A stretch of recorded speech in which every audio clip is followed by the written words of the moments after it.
Do NDIS properties make a good investment?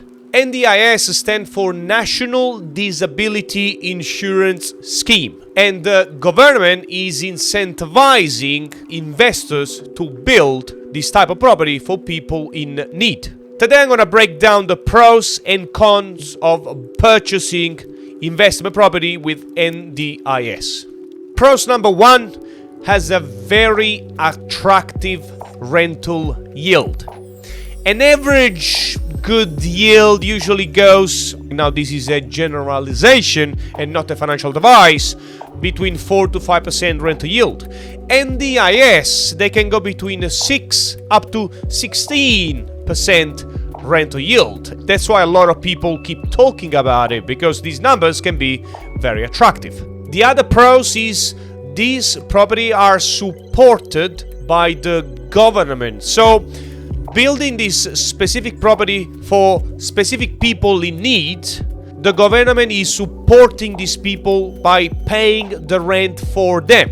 So you get a good yield and you get a secure rent, which is pretty good for the average investor.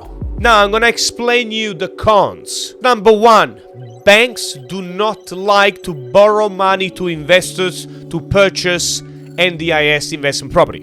What's the reason? Because on the bank's eyes, this is seen as a risky investment. Number two, the few lenders that will give you money to purchase property for NDIS, they tend to charge much higher interest rates because it's seen as a high risk. So the cost will be higher to sustain this type of property. Number three, you will be required to have a higher deposit. Usually is around 40%. Number four, they have a high management fees. When you rent properties and you hire a property manager to take care of your investment, normally they charge between 6 to 9%. To find the right property manager that can manage these properties, you cannot just pick a random property manager. You need to pick a specific property manager specialized to manage NDIS properties,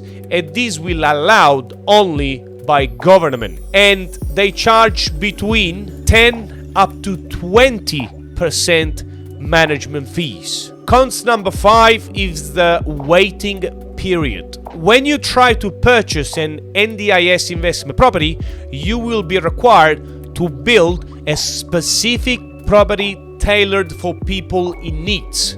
After it's built, the government need to come there and check it out. And there is a lot of legislation, there is a lot of things that need to be checked before being approved for NDIS. Is the quality good? Is meeting all the regulations? And this is usually takes between 6 to 9 months period, which means no rent for 6 to 9 months. So longer waiting period. Number 6 is a low capital growth. So these type of location, they are not usually, and this is generalization, close to the CBD or blue chip location. They usually tend to be far away, where there is not an incredible level of demand, which get as a result not as high growth as others investment properties. They're usually a little bit too far away. This is, of course, is a generalization, is not a financial advice. There are a lot of different companies that operate in a certain way.